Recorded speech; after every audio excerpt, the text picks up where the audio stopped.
This specific customer, just to give a little bit of a background, wind power plant operator companies usually mostly deal with field maintenance, and the uptime is really a key factor of quality and business efficiency of this operator, because their core responsibility is to make sure that the uptime is as high as possible, so there are not any productivity losses in the electricity generation. So we started looking at how we can prevent downtimes and also how we can optimize the repair and how we can basically shorten the time of repair, which essentially later leads also to lower downtimes and preventing the downtimes. But it always starts with understanding the repair process, how long it takes, and why there are some anomalies that happens in some cases that some of the turbines are non-operating for weeks. So we started looking into these examples, and we're trying to figure out how we can make this repair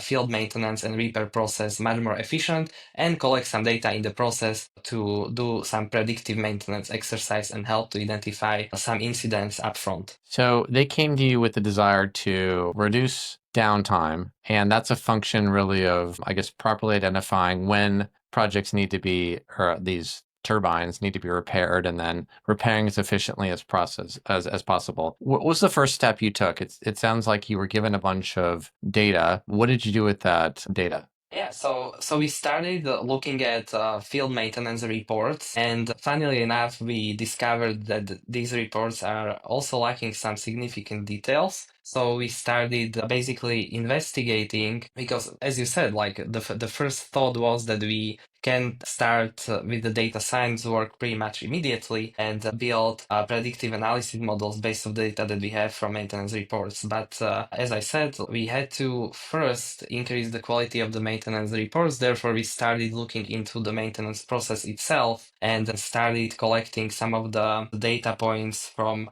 how the repair is actually done, how long it takes, and that's when we discovered that we can actually help unlock some efficiency in the repair or maintenance process itself and also automate the reporting. So we started with that as a first step, actually. And what did you see in terms of the repair process that was inefficient? So one example was that even though they were receiving some data points from the turbines, because as you know, these are a lot of the times IoT devices, so you get data points from vibrations and other and different error codes. So what we discovered is that a lot of the times when the field maintenance worker comes to a turbine, they don't have a part they need to be able to fix the turbine. So there is a lot of back and forth. Even though they have this part available at the warehouse, they need to order it or they need to pick it up, and then the downtime of the turbine that could be, let's say, a couple of hours becomes a couple of days or multiple times what it could be. So we started looking at, let's say, this example as well, and also discovered that most of the time technician or field maintenance workers spend researching the manuals, because those also you have multiple types of turbines. You need to be able to interact with quite a lot of manuals as a technician, so that can take a couple of hours to just figure out what a specific error code means, or combination of error code means, or different light combination, so on and so forth. So just being able to efficiently research the manuals can, let's say, shrink the actual maintenance work by 30%, right? The time spent on site by 30%. So two problems. One is that they don't have the parts often that they need, and so they have to go back and get them, and that creates time that's not downtime.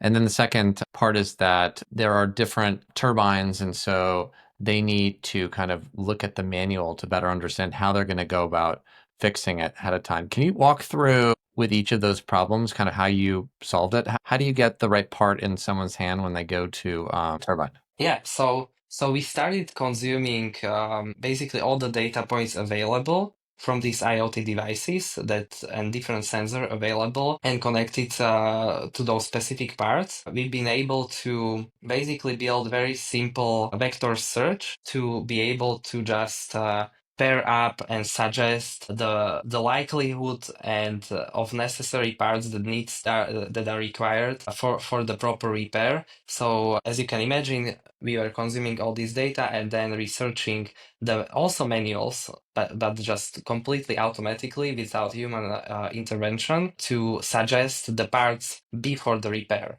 So we are able to pre-diagnose automatically using a combination of LLM and vector search to search different service manuals and pair those up with the data that we are getting from the turbine to suggest the parts that are necessary for this repair.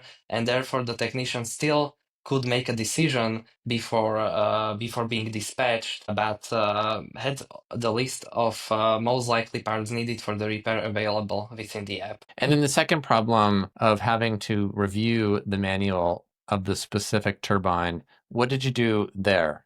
So I already mentioned the app that was responsible for suggesting the specific parts. So into this app, we also integrated an experience of materials and manuals search, on top of which was a conversational model. So you could basically, in a natural language, describe what's happening on site, what different factors and problems you are observing, and based off that, the model expanded your question or a problem that you described into a search query and pulled out the specific relevant information for the repair into this conversation. So the technician could just review the synthesis of the manual and then basically just dive into the specific part of the manual that was the most relevant and making sure that he's able to review the full context of the manual as well, but just pointing this person to the right direction saved a lot of time in the process, and that was happening through conversational interface as you are used to from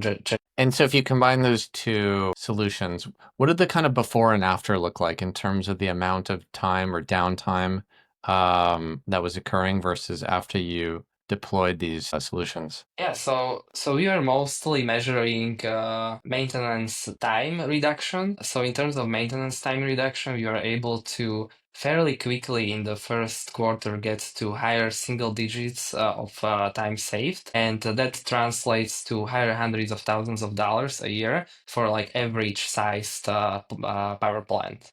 Just curious and sharing more about you and Sudolabs and your work in helping small and medium-sized enterprises transform their businesses with AI. Thank you. Thank you so much, Sue.